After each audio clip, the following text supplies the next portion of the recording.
Hey everybody on YouTube. Today I thought I'd take another moment out to do another vintage video deck repair. What you're looking at here is one of the, I guess what you'd say, one of the latest models or newer models of VCRs before they actually did away with them. These VCRs are considered junk, really.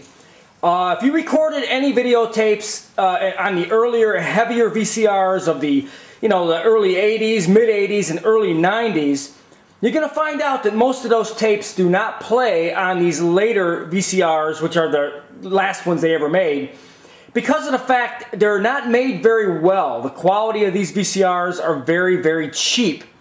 So if you have videotapes that were recorded like an EP or LP speed, you're going to find out that most of them do not play, or videotapes that were earlier recorded do not play on these newer models. I'm just going to show you a few little things.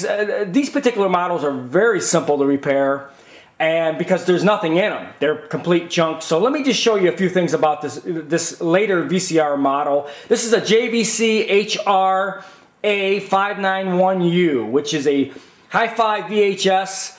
A very slimmed down version of VCRs made at the very end of VCR era. So let's take a look at this a minute. Okay, what you see here is the inside of this JVC unit.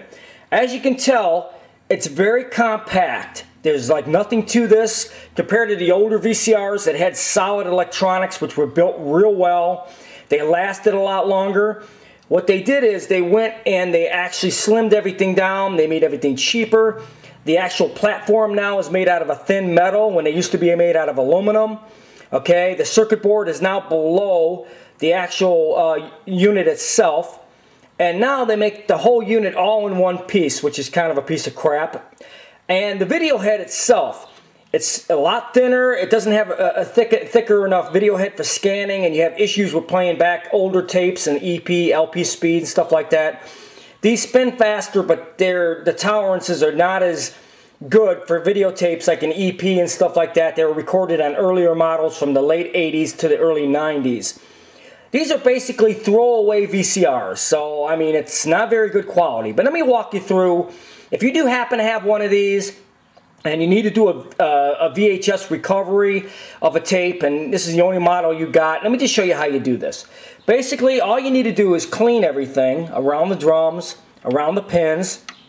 Make sure everything's clean. You will need to remove the Capistan roller and change it. These lift right out. There's a little plastic hub in there. It slides right off of this shaft.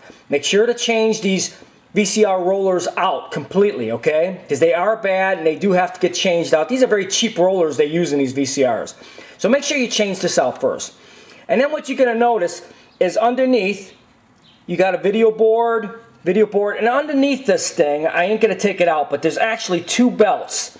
You need to remove 4 screws here, here, and there's one up front here and one up front here. This whole little unit comes straight out, and you just unplug the actual video scanner, and there's 2 belts underneath though.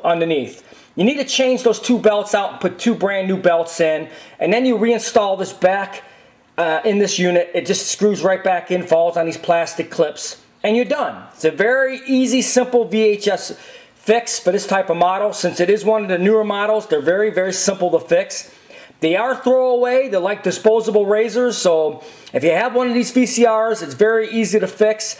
Just get the right belts for it. There's only 2 belts to go on these newer versions, which is really nothing to do, to fix really.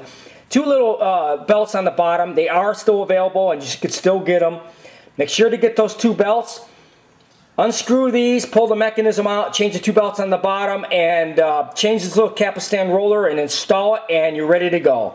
That's how you fix one of these newer versions of the VHS models before they phased them out, a few years ago. This is how you actually fix these. If you have any questions, let me know.